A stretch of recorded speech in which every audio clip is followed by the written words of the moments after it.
Yeah, I'm going to talk to you about the 5 big things you need to know about marketing in turbulent times. But before that, a little bit about me, and then a little bit about the Making Business Happen Awards. As Jonathan says, I'm a reader in marketing and entrepreneurship at the University of South Wales, at the South Wales Business School.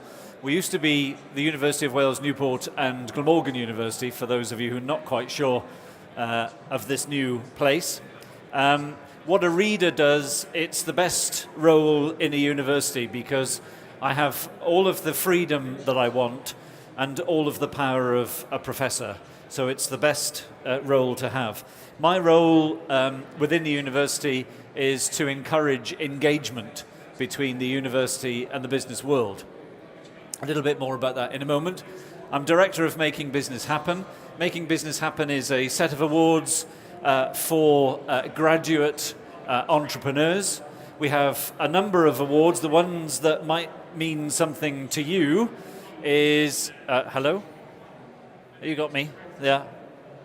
Yeah, he's gone. He's adjusted it. Okay. The ones that may mean something to you is the fact that we've got a startup, a graduate startup award. So those of you that have been university educated, got a degree, and are 3 years into business. And we also have a growth award for growth businesses over 3 years from a graduate startup.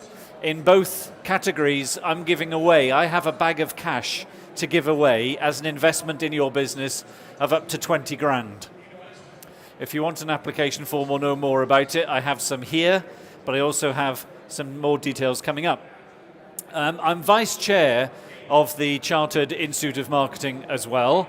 That's the global body for professional marketers, and I do a host of other things, including enjoying adventure sports. Now, the number at the bottom is not the time, 15:30:45. It's a little bit about me, really. 45 years ago, or thereabouts, I was working behind the counter of my late mum's store, selling flowers to people and enjoying every minute of it. My mantra to all of my students is, if you want to know about business, if you want to know about marketing, if you want to know about sales, more particularly if you want to know about people, get a job in a shop or in a bar. It's the best education you can have.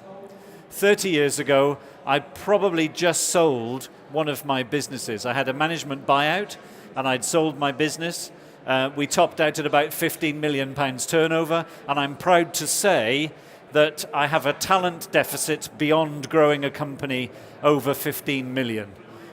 Beyond that, I was a bit lost. Up to it, I had the best fun you can have with your clothes on.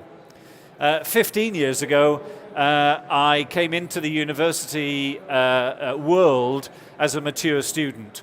I'd done all of this stuff and I thought, I know, let's get some qualifications to run alongside it. I wandered into the university one day, got chatting to some people, and they said, why don't you sign up for a degree? And I said, what's a degree? And within about a month or two, I thought, this stuff that they teach us, business in business schools, needs to be updated. And I was small enough, red-headed enough, Welsh enough, and arrogant enough to think that I could do something about it.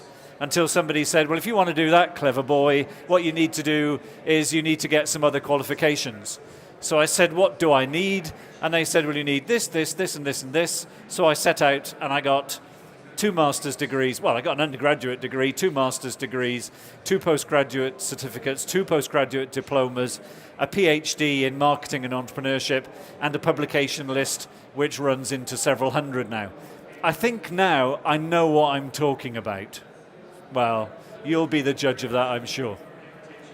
Making Business Happen, that's our awards. There's our website, www.uswbusinessawards.co.uk, if you want to find out some stuff about the awards, how you can enter, very simple entry, all online, and the prize packages are there as well.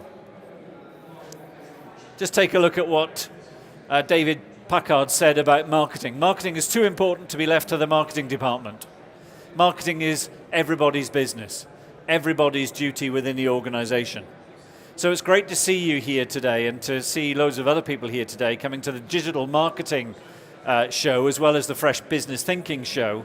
to understand a little bit more about business today. So what I'm about to tell you and what I'm about to go through, for many of you, you will walk away and say, I knew that, I've read that, I've seen that. You know, this guy with red hair from Wales, he doesn't know everything, does he? Because you'll say, I knew all that stuff. You may have known it, but what I intend to do today is ask you if you remember it, if you apply it. So this is an aide-memoire about the 5 things that you might need to know in business in our current economic times. So aim number 1 is, I want you to think about those 5 big things. Aim number 2 is, I want you to think about how what I'm about to talk about, that you already know much about, how much of that you're using in your business. How much of it you've forgotten, how much of it you remember. Simples. Well, maybe it's simple. Okay, to make it nice and easy, I've borrowed some idents off the telly. For those of you that come from Wales, you might know me for being on the telly in Wales quite a bit. So, BBC One, let's have a look. What's number 1? Resilience. Resilience. You know that you need resilience in business. But what does it actually mean to us in a marketing context? I have a friend, very good friend of mine, races fast cat boats. Occasionally I get, excuse the pun, roped into hanging off the side as ballast, because he thinks I'm fat enough to kind of counterbalance all of that surface area of the sail. And he has a view. He's an academic and a research academic, and he has a view about business. And he says it's a bit like sailing a boat. It's a bit like sailing our fast cat, isn't it? He says when we're in a race and a storm blows up, you can do one of 2 things. You can either go down below decks, strap yourself into your bunk, pull the canopy over and hope that it'll all go away. And when the sun starts to shine, we can go back up on deck, put the sails up and sail on and lose the race. Or we can do this. We can strap ourselves to the wheel, we can put the biggest sail up that we've got, and we can use the energy of that turbulence to create lots of new things, lots of new thinking, keeps us energized, keeps us moving. So we take the adverse and we turn it into something positive for us. But that means that we have to keep an eye on the weather. We have to keep an eye on the environment around us. So what does that mean in practice, in real marketing practice? I don't know if you've come across this. This is a brilliant set of advertisements currently airing for Jaguar Land Rover. And it's called Celebrate the Grey. It's about non-hibernation. I think it's called inbonation, something like that. And they talk about the fact that your Land Rover should be used in muddy, wet, snowy, horrible conditions. So they've taken, it's not me, they've taken something which is adverse and they've turned it into something of an advantage for them. It's a very simple, very top-line illustration. Think about your businesses. Think about the businesses that you're involved in.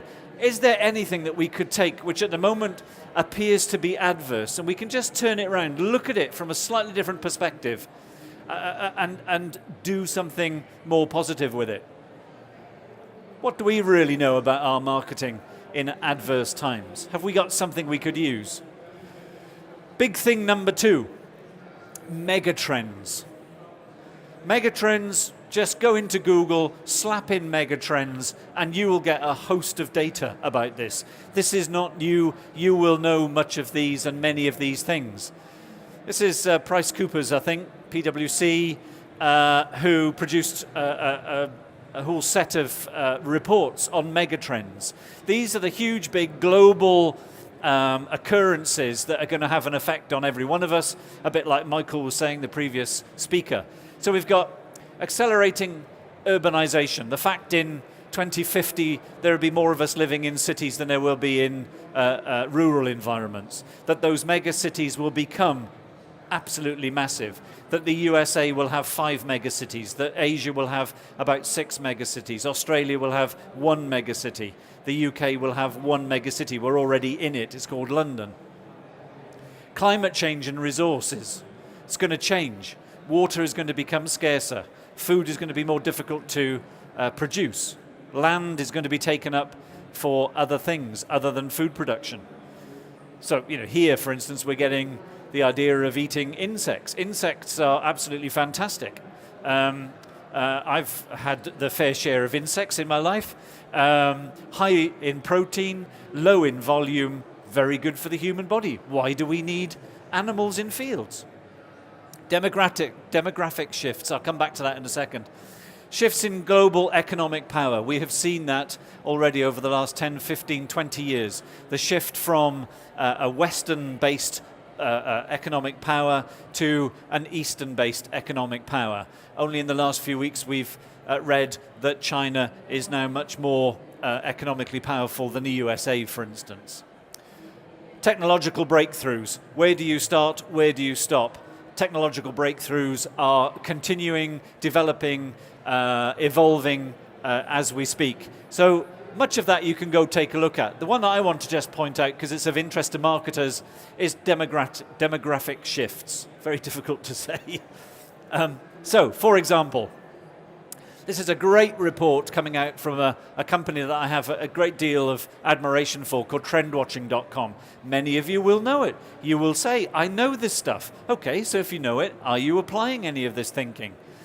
They talk about, in their global trend briefing in the last month, the concept of post-demographic consumerism. I've been talking about it for quite some time now, that in marketing, maybe we don't segment our audience as well as we could segment our audience. Maybe things have shifted somewhat. So let's have a little look at what I mean. You're not the only one who's confused by customer behavior, they say. Customers themselves aren't behaving as they should. We don't behave as we should. That is, if we apply an old marketing approach to it. We've somewhat changed. The concept of segmenting a market is based on a principle of some relationship to rationality. The problem is, and I've studied a fair bit of psychology in my time, is that you and I and everybody in this room are far from rational. So how do we then segment an irrational market? How do we break through and find out actually what's going on? Because if we have a segmented market which is based on rationality, what we have is agglomerated data that tells us, in theory, that an advertisement in a particular magazine should work, or a particular approach to customer communication should work. And in reality, that doesn't tend to happen. Why? Because we're not rational. What we're most likely to do is behave as if we were still in tribes. And tribes are a very important aspect to understanding how marketing works in 2014, in my opinion. So let's have a little look at what I mean. Twitter's fastest growing demographic between 2012 and 2013 was the 55 to 64 age bracket. And that grew by about 80%. Twitter? I thought that was for young people. How dare these old people get involved? You may or may not know this. The fastest growing consumer market in the world right now are baby boomers. Baby boomers are people like me that were born between 1946 and 1964, or thereabouts. They're somewhere between about 55, 56 years old and about 78, 79 years old, something like that. It's a massive demographic. They're also the most powerful demographic the world has ever seen. But coming behind them is a whole host of other demographics and other people. And the one that I think is of interest is the millennial demographic, or the millennial tribe. That's people like the majority of people I see here, born after 1980, who would much prefer to leave their wallet at home than their telephone. If they leave their telephone at home, panic breaks out. If I leave my wallet at home, panic breaks out. I'm not too worried about my phone, I'm worried about my wallet.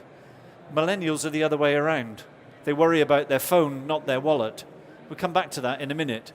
But us old people, just as an illustration, we don't behave like we should behave. Show you a little piece of that now. How about this? This is a still from a old age pensioners complex in, was it Brazil? They brought in skateboarding. graffiti artists, and a whole host of other people for a day into that complex. Now you might think, what are old people doing with skateboards and graffiti? For those of you who are under the age of 25 in the audience, we invented it. Don't come to us with all your new ideas. We invented skateboarding, BMXing, mountain biking, sex, rock and roll, jeans, t-shirts. We invented all of that. Live bands, we were there. We remember when man first walked on the moon. If you turn your back on an audience that is as engaged as we were and still demanding as we are, you're missing out on a great big piece of the market. Second to that is another one of my favorite subjects, which is women. Sorry, marketing to women. Let's get that right. Marketing to women. That baby boomer generation has the largest proportion of educated, powerful, wealthy, entrepreneurial women. How many companies set about to market to women in a derogatory fashion? I would argue many, many companies. We do not understand how to market to women particularly well. We think we do, but we don't. And we don't because many companies don't listen. What about this? Leaps of faith. Consumers don't behave as they should. Here's it's a classic illustration. On here is a, where is it? A casino, no it's not, it's Surprise Me. People being given free tickets to a cinema to go and see a film that they don't know what it is. So they just go. Because as consumers, we want to be surprised. We want something interesting to happen. It's that bit about in an adverse situation, do we know the flip side that could be actually quite interesting? So thinking about all of that in your organizations, have you forgotten that those things matter? A bit of surprise, that we don't behave as we should behave, that there is no such thing as a rational consumer or customer. We're all irrational. I spend a lot of time with companies, large and small, looking at irrationality and trying to work out what that means for them. And once we suspend the fact that we think we can control things and get into the mindset of the irrational, we have some great fun and develop some great businesses. Point number 3, don't forget to look around corners. Oh, but how do you look around corners? You know this. You know how to look around corners. It's really quite simple. You just need one of these. It's a radar. So what about your organizational radar? What does it look like? What's on it? Now you're going to say to me, yeah, well, but if we have a radar which looks at everything that's in the environment, we're going to be too busy looking at the radar and not at our business. That's quite true. So the first thing that you need to do is work out what should be on your radar. What's the area of your radar? I talk a lot to organizations about looking over the horizon opportunities. What's about to happen? Can we predict what's about to happen? Yes, we can. Because what we need to do is work out where our horizon is. So we put up our own radar, we work out what's on the periphery of that, and we don't need to monitor everything all the time on the radar. What you need to monitor are the subtle changes at the edge of the radar, because it's the subtle changes that tell us something is about to happen. So we don't need to monitor it all of the time in any great depth. We just need to be able to spot when, on the outskirts of this radar, something changes. And then we need to be able to act pretty fast. What is changing? Why is it changing? What effect will it have on us? In military terms, when something changes on the outskirts of a radar, the little red button goes off, and you start thinking, is that incoming friendly or incoming unfriendly? Are we under attack? Do we need to defend? Go back to my earlier slides about racing fast cats. What we need to do is see if we can turn whatever it is that's changed on the periphery of that radar into something positive for us. And if we spot it early enough, we'll have time to do something about it. If we're irrational enough, we'll be able to have the mental capacity and agility to do something about it. We can turn what may be incoming dangerous into incoming very positive. Let's see if I got an illustration. Oh, that's my... So we need to use market insight to create difference, not sameness. What worries me is I see a lot of sameness out there. You see it as well. You know this. You're going to say, well, I knew all of that. And you do. Sameness is everywhere. But what about the difference? What about the stuff that really stands out? I put this on LinkedIn, I don't know, about 2, 3, 4 months ago, I think, or some time ago. And I got a lot of interesting comment back about it. Because big data, this concept of big data, is there all the time. But is that the stuff, though, for bigger firms to manage? You know, there's a complex amount of data. What does it do for me? How can I manage it? How can I understand it? Now, unashamedly, I'm going to say what I do with small businesses now, not large businesses. So we talk about big data, and small businesses, you know, those employing 10, 25 people, they'll say, yeah, well, that's okay, Jonathan, but we just don't have the kind of computing capacity, the capacity in-house to make some sense of that big data. And where do we find it anyway? And I say, I have got the answer for you, but don't tell anyone. Because nearly every day for about 30 minutes, this is something that I monitor with a passion. This is my insight, my window into big data. This is on the horizon of my radar. This is what I watch to see subtle changes. Are you ready? Don't tell anybody when you leave the room about this secret weapon. It's called Pinterest. Pinterest is big data delivered to our doorstep that tells us, if we know how to read it right, what the world is doing. Now, my brother's a blacksmith. He makes fantastic stuff out of metal. He looks like the fourth member, if they had a fourth member, of ZZ Top. For those of you under the age of 25, check out Google, find a picture of ZZ Top. He does lots of interesting stuff. The other month or so ago, we were having a cup of tea when he's bashing 9 bells out of a piece of metal and covering my suit in sparks. And he said, oh, I don't quite know what to do for Christmas this year. You know, I want to make some new stuff. And he's got a heap, about 3 tons of discarded old horseshoes outside his forge. So I had my tablet with me, and I put into Pinterest horseshoes. And out of the pictures came all of these fantastic ideas for what you could do with a horseshoe. Big data. People are really looking into that stuff, because if they weren't interested in it, they wouldn't post it online in the first place. He now is making stuff out of horseshoes for the Christmas market. And he's selling stuff, which is great. The power of Pinterest. Big data made real for small businesses. You know that. I didn't need to tell you that. I've just reminded you that. So what are you going to do when you get back to base today or tomorrow? You're going to check out Pinterest for me. Look at the areas that your business is in and see what Pinterest is saying on the matter. See what all of those hundreds of thousands of people globally are posting pictures about. Number 4. This is a very good friend of mine and a colleague of mine from Peter Drucker's graduate school in Claremont in California, Jenny Durrer. Jenny is a fantastic lady. We've worked together on a number of projects and academic stuff for a couple of years. She wrote a book a little while ago called Marketing Through Turbulent Times. I'll plug the book. It's a good book. But I'll kind of take the best bits for you and show those to you right now. You know this, what's coming up, you know it. So forgive me for telling you what you already know, but I hope I'm just reminding you about stuff that you should be doing. We talk about the concept of a problem solutions framework.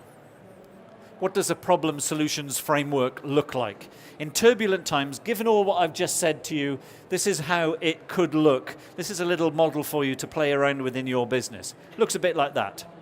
So on the left-hand side, by number 1, you have problems looking for solutions. On the right-hand side, you have solutions looking for problems.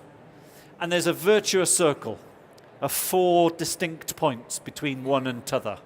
Let's have a look at them, see what they say. So point number 1. You have a problem. Now give me some ideas for a solution and I'll see what I can do. So number one is that very interesting person that we might want to do business with or currently do business with. They're articulate enough about their problem that they can tell us what it is. They can tell us what their problem is. Now for me, problems are things like products and solutions and services. You know, stuff that we do. So whatever it is we do, that's their problem. And they've got a problem, they've got a need. So we say, okay, can you tell us about it? And we'll see what we can do. And they tell us about it, and then we go about doing something about it. So almost in collaboration. But they come up with the idea, helping us do something more with what we've already got. For those of you that know Ansoff matrix, this is a kind of a hybrid of an Ansoff matrix. Let me give you an illustration. This is, ladies and gentlemen, if you're ever in the finest city in the world, Cardiff, this is the finest burger bar in the world. It's called the Grazing Shed. And these people are fantastic, because the problem was, in Cardiff, like most places, apart from Leicester Square, because they've got a Five Guys restaurant. If you've never been to a proper burger bar here in town, go to Five Guys, because it's absolutely superb. So they said, the problem we've got, or we said as consumers in Cardiff, after the games, after the big matches, when we normally beat England, please don't giggle like that. We said, where do we go to get a decent burger? Because otherwise all you've got are these kind of pseudo chains which are a bit like cardboard and polystyrene kind of flavoured stuff. So here's a local company. They said, that's really interesting. We've got a bit of space in the bottom of a building that we could use. We've got people that we know, and they put together the finest range of beef burgers that you can get anywhere in South Wales, probably the southwest. And on the wall of their bar, there's the burger bar there. On the wall of the bar, they've got where they get all their meat from. Who supplies them with meat? Who supplies them with bread? Who supplies them with drinks? And they're the best people that you can find to supply those ingredients and those elements. So the meat, for instance, comes from Royston, down in West Wales. He produces really high quality organic beef that they use in their beef burgers. So they've taken the idea and they've made something really quite special out of it. They also have this eat local, eat quality, eat fast mantra, and a very, very nice brand which I think they're looking to expand with. Am I not out of time, am I? No, okay. So, Grazing Shed. What's the problem? Let's work together and see if we can solve it. Here's the number 2. You have a problem, we'll brainstorm it and come up with a solution for you. So the first one is about you've got a problem, tell us about it and we'll see what we can do.